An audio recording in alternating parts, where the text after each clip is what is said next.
Hello, this is Jim Shawless with the Bureau of Geologic Survey. I'd like to welcome you to part 2 of the discussion of the mapping project we undertook in Ohiopyle State Park in the greater Youghiogheny River Gorge area.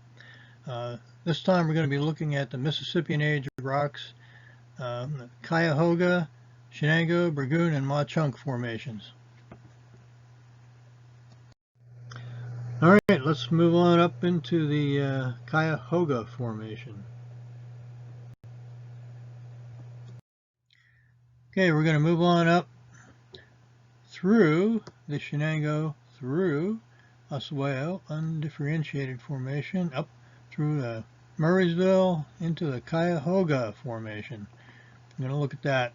And this has got the Riddlesburg shale member at the base, which is very important. It's a major marine transgression that went across western Pennsylvania and into central Pennsylvania a little bit, and it represents the boundary. The base of the shale represents the boundary between Mississippian and Devonian age rocks, which is one of our objectives that we were trying to accomplish with this mapping project, was to locate that. And there is a place along the Great Allegheny Passage that you can actually see that. So here we have our map again showing us where the outcrop belt is for the Cuyahoga Formation, and you can see that it is extensively exposed, more, and of course in Laurel Hill anticline, but very long and linear exposure down near the rail trail in Chestnut Ridge, which is one of the places where you can actually see the contact. And here's a close-up of these areas, and even though Laurel Hill's got a much larger belt of exposure, it's all located on these really steep ridges, and all the colluvium is covered over everything, so you can't really see it very well except for just a few small spots. But over here in Chestnut Ridge along the rail trail, you have the old railroad cut, and that was really a godsend, because there you can actually see it. The Cuyahoga is about 130 feet thick. Lithologically, you can best characterize it by the thick carbonaceous to dark gray shale, siderite nodules at the base, which is the Riddlesburg member, very recognizable. And it's also got a shale sequence in the top 30-40 feet that's very distinctive, because it's underneath the overlying Shenango Formation, and that's got a conglomerate in its base, so it stands out because of that. And this upper shale is not as nearly as fossiliferous. It's just has some brackish fossils in it. And then in the middle between the two shales, you've got some sandstones, and they can have white quartz pebbles in them, and they've got some conglomerates that are distinctive. So what I want to do is we'll just look at the key beds now. The key beds for the Cuyahoga, mainly you've got the obviously the Riddlesburg thick carbonaceous clay shale at the base, that's very fossiliferous, and at the top you also have a shale that's has brackish marine fossils in it. It's about 30 feet thick, and it's got lingula, maybe a biculoidea. And the reason that's significant is the overlying Shenango doesn't contain any marine fossils, so that's important to just make that distinction there. And also about 15 feet below the top of the Cuyahoga, you'll run into this like a greenish conglomerate, and even Stevenson made mention of that in his report. And I'm going to show you that in just a little bit. All right, and here's the contact that we're talking about between the Mississippian and the Devonian rocks. So you've got the Riddlesburg shale sitting right on top of the Murraysville sandstone interval, right in this area here. It's pretty neat because you can actually see that right from the rail trail. And the Riddlesburg is really well developed right here. And so we're going to take a quick look at that. Here's a section of the Riddlesburg shale member from about the middle of the unit. And here you can see there's a siderite nodule we broke out, and it's just chock full of crinoids and other marine fossils. And basically this siderite nodule is embedded in silty clay shale, sometimes some siltstone interbeds, and they will contain small brackish marine fauna, but haven't seen anything else. Okay, here's this greenish conglomerate I was talking about, and we found it in the core in Laurel Hill, and then also I found it in several locations over in Chestnut Ridge, and it's in every instance it's always at the same location, about 15 feet under the top of the formation, which I thought was pretty neat. Sandstones in the middle. Sometimes they can be conglomeratic and have these star-shaped crinoid columnals, and I saw those in several locations. It's got burrowing, some really large burrows, and it's got bifungites. That was sort of near the top. Both of those actually were near the top. Clams, and then we have these small ribbed brachiopods that were present mainly in the Cuyahoga, and I didn't really find them anywhere else. And this is sort of what near the top of the Cuyahoga looks like. It's got gutter casts in it, and it's got a lot of interbedded sandstone, looks like small channels, and a bunch of fine-grained material. I think there's ripple marks in some of this stuff, so it's really like an intertidal kind of environment. It's been burrowed. And at the top, often what you see is this big scree talus slope of just shale that is blanketing the landscapes, and that's everywhere you go out there. Covers everything. And a story about the Cuyahoga, quick, spent like a whole day climbing up to the top of this ridge there near Victoria Bend, picking up samples as I went, and so I had maybe 20 pounds or more of samples in a backpack. It was bulging, and started to head back down to the truck, and I was like just had so much I could barely carry it, and then as I broke down over the hill to go back, take a shortcut back, I realized there had been an ice storm. This was in November, and there had been an ice storm like a week before, a couple days before, and there's just the whole forest was littered with treetops.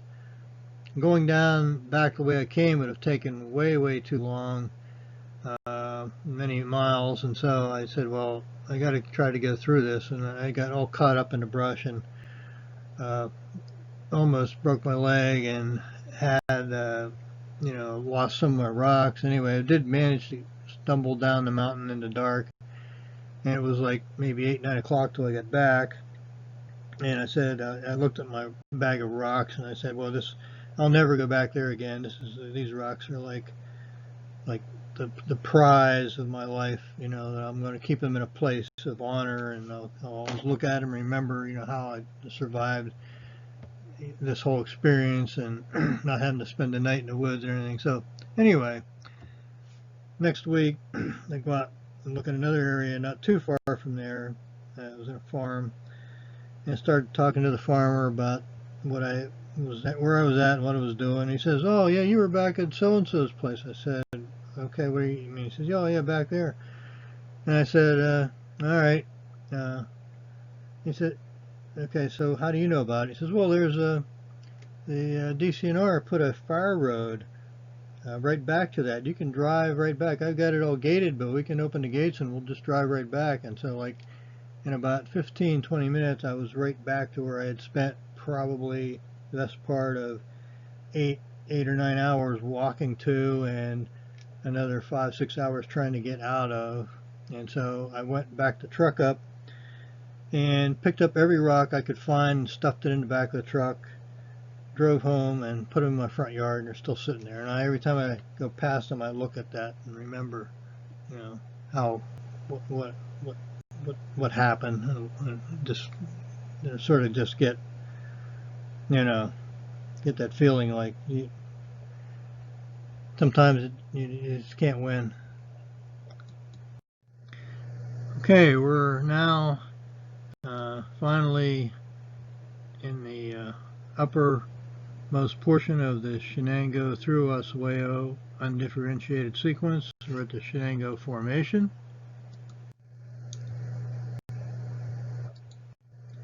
And again, it's outcropping mainly in the axis areas of the Chestnut Ridge and Laurel Hill anticlines where it crosses the gorge. Outcrop belt's a little wider spread, so there's a lot more opportunities to see it.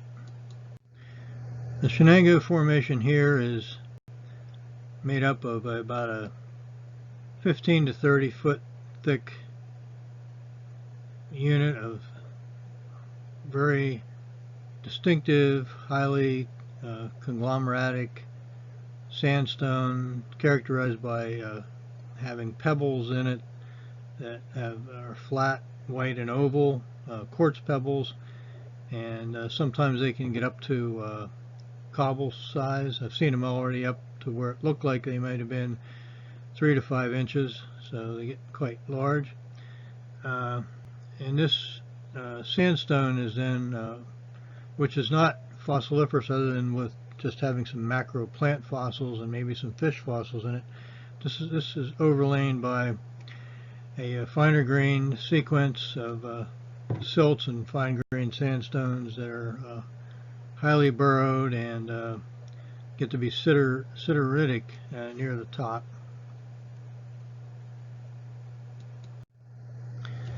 Key beds, I would say, are the burrowing at the top and the conglomeratic sandstone at the base.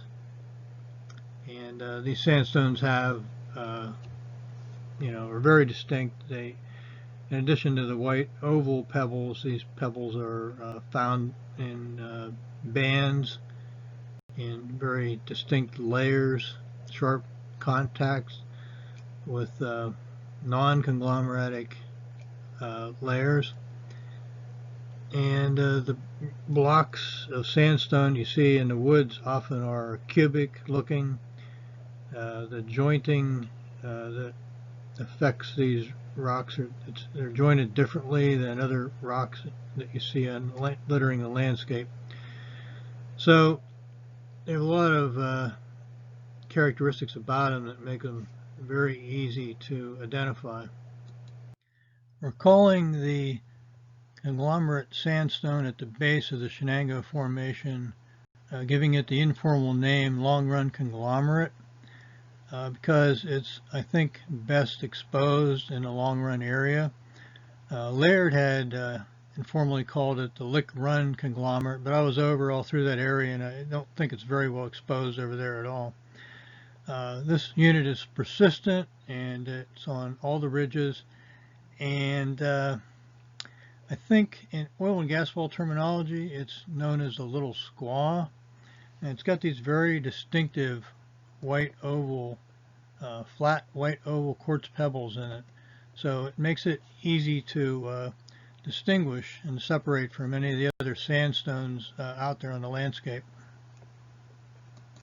And if these white pebbles happen to be in a gray matrix, they really stand out. Some of these are quite large, and this was always a key bed for me, because I would see these at the base of the slope and I would just keep walking up the slope until I ran out of them, and then I'd go laterally to see if I could find a ledge. And sometimes you were successful in doing that, and sometimes you weren't, but it was definitely an objective every time I made a traverse up the slope. And here you can see just sometimes the conglomerate's grain supported as well. Sometimes you get these pebbles that are imbricated. In this case, they indicate a southwest current direction. Here's some of the bandings. They have alternating bands of conglomerate and not conglomerate, which is very distinctive. Occasionally you get some cross bedding, but it's pretty rare. It's usually more or less just horizontal. And here's an example of what I was talking about with the cubic shape float blocks. And here's a rare example of a long run conglomerate boulder train. This is on the western flank of Laurel Hill anticline, west side of Long Run. I was out one day actually looking for long run conglomerate outcrops, and I found one in a very unexpected place, but really isn't surprising. I think the sandstone's pretty decorative, and you know, use it for tombstone and it'll last forever. So here's some more finer grained layers that you find sometimes in the conglomerate, and they can have plant fossils in, but obviously this part of the member wouldn't make a good tombstone. So another little story, I was going up Chestnut Ridge, and again following the conglomerate up the mountain, and going up around Route 40 up towards the Summit Hotel up on the top. And I looked over in the field and I noticed these big blocks of sandstone. I said, well, that's got to be the, you know, the conglomerate I've been looking for. What else could it be? And so I go over there and I'm looking at it. It just doesn't look quite right to me, but I thought, eh. So I went and took my hammer and hit it, and my hammer went right through it and like buried it into the handle. And I was like, oh my gosh. And it turns out this was a fake rock that they had covering the some sort of water pump for their sewage treatment. They had a system set up that was just out on the edge of that field, and I felt bad about it, but I thought to myself, well, you know, they should have like a sign or something saying fake rock, because it's like, looks so realistic, and I never, you know, I didn't tell them about it. So you know, I think it sort of healed up on its own, the hole I put in it, but I felt bad about it, being so stupid. So there is conglomerate. I did find it though right back behind those fake rocks up on the hillside. Back in there was a nice little collection of boulders that would sort of like a rock city, but not quite, collected back there, and I found these fish fossils. It looks to me, best I can tell, that might be this Gyroncinides, and that turns out to be like a salmon that swims upstream. So whether, you know, that was the kind of environment that the long run conglomerate was being deposited in, I thought maybe the flat pebbles would be more beach-like, but maybe excuse me, it could have been more of a stream also. And here's some of the burrowing that occurs in the upper part of the Shenango Formation. Very distinctive. And you can see the contact between where it's burrowed and where it's not burrowed, and I'm interpreting that as where that happens is the contact between the Shenango and the overlying Burgoon Formation. I'm not considering there to be any burrowing or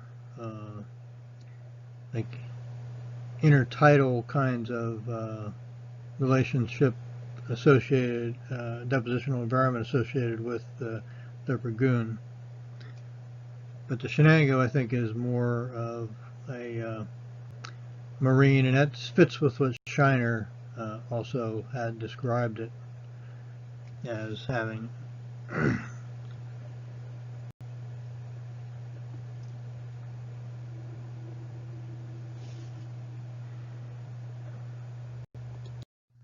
Okay, next up is the Burgoon Formation.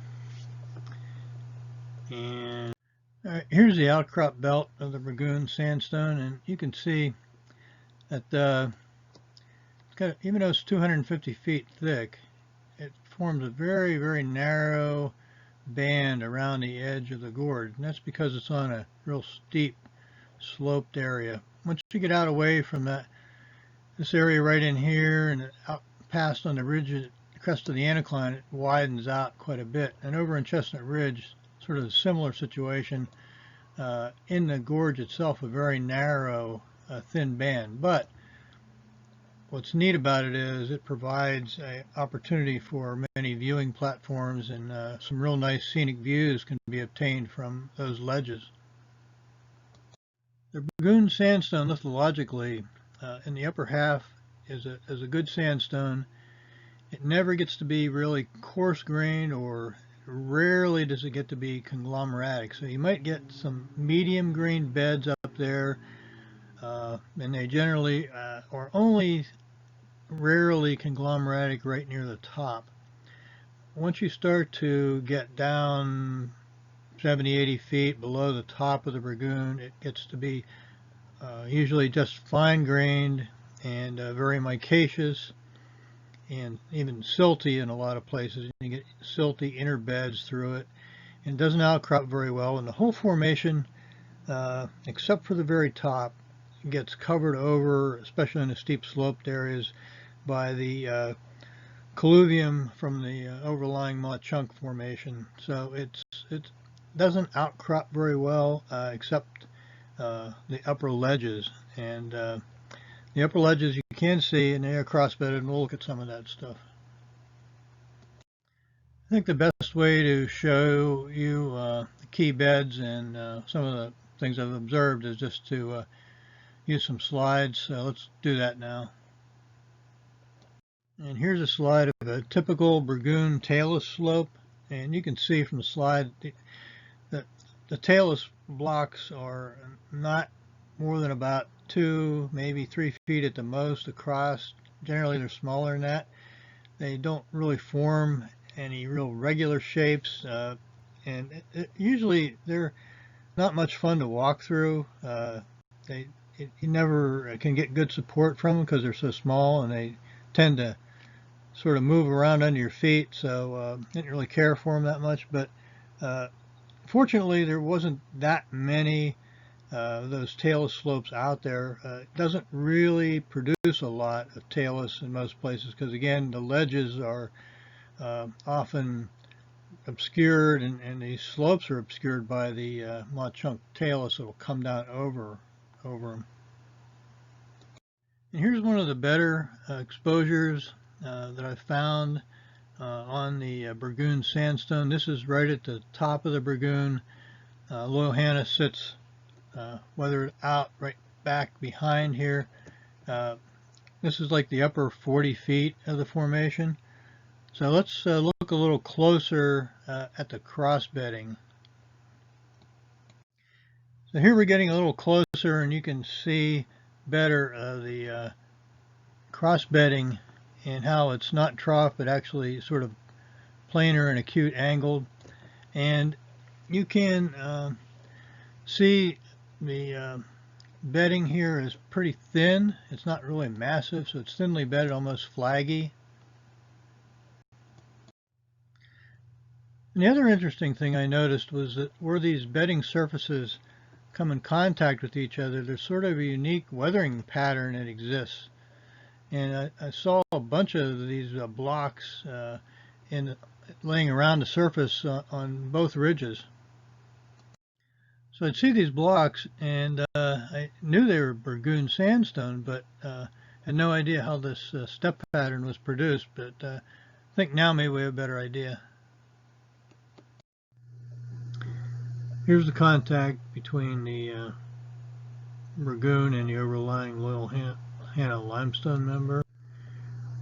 And there's like a transitional interval there. Sometimes it's shaly, purplish shale. I didn't find any fossils in it whatsoever. And it forms sometimes ledges and almost like small rock shelters. And here's an example of how I think some of the calcareous material from the Youghiogheny sort of secondarily cemented some of the rocks down below and then weathered out later. And I have to apologize for this. Just couldn't help myself. But I looked at this and I said, boy, this just looks to me like a temple or some place where a holy order would hang out and where somebody would maybe make an adventure movie. So another area I found interesting that was right under the base of the Youghiogheny was over at Casparis Caves. And here there's a Burgoon ledge that's got, for all the world, what looks like fossil lifesavers all over the surface. And from research I could find on these, they think that they're formed from gas pockets. And we had some of the Burgoon rock thin sectioned from about that interval, and started looking at it, and I noticed there was some like biological activity in some of the grains. It looks sort of like it was burrowed, so maybe that could be a source of the gas. And here's another unique feature that occurs in the top of the Burgoon. I found it's looks like we have a jointed block that's weathered out and moved out from the main parent outcrop, and it is just precariously perched there on that little tiny bit of sandstone. And I've walked around under there, and hurriedly too, because it looks to me like any second that thing is going to crash down. But so I have no idea if it's still there, but when it does go, it's going to make a noise. Here we're looking at the western flank of the Laurel Hill anticline, and we have a nice Burgoon ledge right here, which is very visible on LiDAR. You really have to go up there to look at it to make sure it's not a Youghiogheny, but I can tell you it's a Burgoon. And then you have a nice Homewood sandstone ledge that sits right above it. And during periglacial times, this Homewood sandstone ledge weathered into blocks and then slid down the slope and ended up right behind on top of the Burgoon sandstone ledge, and that's where it pretty much was anchored.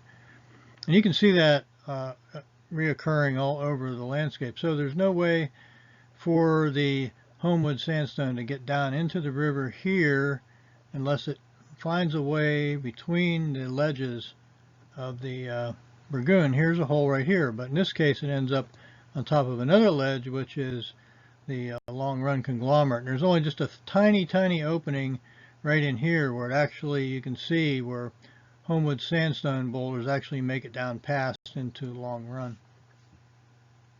And here you can see several distinct benches formed on the landscape on the top of the Burgoon Formation. And I think the Youghiogheny there has weathered back and has created this benched area on top of the Burgoon. And mainly these areas are not real steeply dipping. It's near the axis of the Laurel Hill anticline, so you produce these benches. In fact, this photo is taken from a Burgoon ledge on the other side of the gorge. As far as scenic views goes, the Burgoon sandstone produces the best opportunities for scenic views around the gorge. And here you can see Tom Whitfield, a former president of the Field Conference, looking over at Sugarloaf Knob. We're on another Burgoon sandstone ledge, this time over on the western flank of Chestnut Ridge. So we're looking through Chestnut Ridge all the way over to Laurel Ridge over here in the distance. And it has a nice road. Well, it's not a nice road. It's accessible, let's put it this way, by four-wheel drive. so it's not a 4-lane highway by any stretch. Anyway, this is a couple years ago now. A whole carload of people at a pretty high rate of speed came flying down this road. And they ended up flying out over the ledge and crashed about, I don't know, 100 feet down below on the hillside. But surprisingly, nobody was really hurt that bad. I think they were full of relaxation fluids at the time and must have been pretty limber. Anyway, they rescued them, got them out of there. But you can still see the vehicle laying down there. So now let's take a look at the Mauch Formation.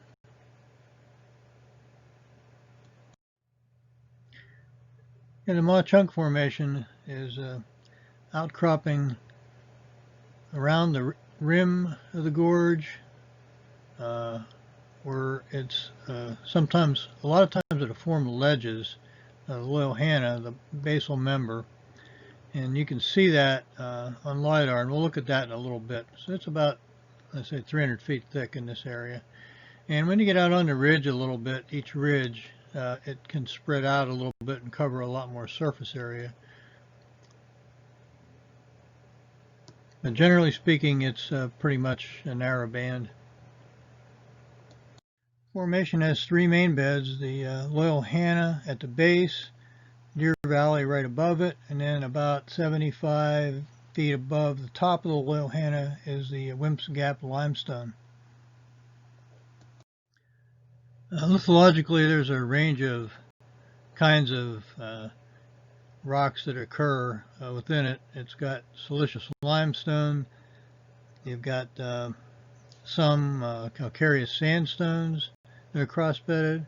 You've got just regular micaceous sandstones near the top, as well as some crystalline limes and calcareous shales, and those can be fossiliferous. And the like clay siltstones, especially, and some of the shales are red in color, which is what it's most noted for. As far as key beds go, the most distinctive would be the crossbedding in the Youghiogheny member, which is at the base, and that's got festoon crossbedding, very distinctive. You got red and green calcareous silt and clay stones, which is, if you have an outcrop somewhere that you can actually see them, they're very distinctive and diagnostic. You may get to see the Wimp's Gap occasionally. If you find it, great. It's really a key bed. But other than maybe some of the Mauch sands, it really doesn't outcrop very well in most places. So here's the Youghiogheny. This is the festoon crossbedding, very distinctive and well preserved on the weathered out joint surfaces. Chestnut Ridge also found siderite nodules all through the lower 20-30 feet, which I hadn't seen really anywhere else. And here's the Deer Valley limestone. We found it in our drill core. It's got a few bivalves you can recognize, but that's about all we've seen. Occasionally you'd find it in an outcrop. I think the thickest I found it was probably 5 to 6 feet thick, and commonly it's less than that if you find it. It doesn't outcrop very well. And here's a typical outcrop in the woods of the Youghiogheny. What you see, it's so steep to get down to look at it. You almost have to look at it from the top a lot of places. Once you get down there, it's hard to get back up. And you do a lot of the mapping of the Youghiogheny just on LiDAR, because what you do is you'll find a ledge on LiDAR that looks like it could be the Youghiogheny, but you never know, it could be the Burgoon too. And if you're off, if you're not identifying it correctly, that's like a 50-foot error, so you want to get out there and try to figure out which one's which. And they do switch back and forth. And here we're looking at LiDAR imagery on the eastern flank of Laurel Hill anticline, and we're just south of the Youghiogheny River. And what we're seeing here is we've got a Youghiogheny outcrop, Youghiogheny member in there, sort of broken up in this area and hard to see, but this is a actual Youghiogheny limestone quarry, and this was quarried out by Standard Lime back in the 30s, and they actually had a like a tramway or a slope where they were able to transport the limestone down slope into the railroad here, and they had some nice loading facilities that are still standing down there. And also I wanted to show you how the hillshade imagery, it can be used really nicely with the contour imagery. It shows up really nice here, and you can calculate then say the high wall distance and the height of some of these ledges that are in these showing on the hillshade.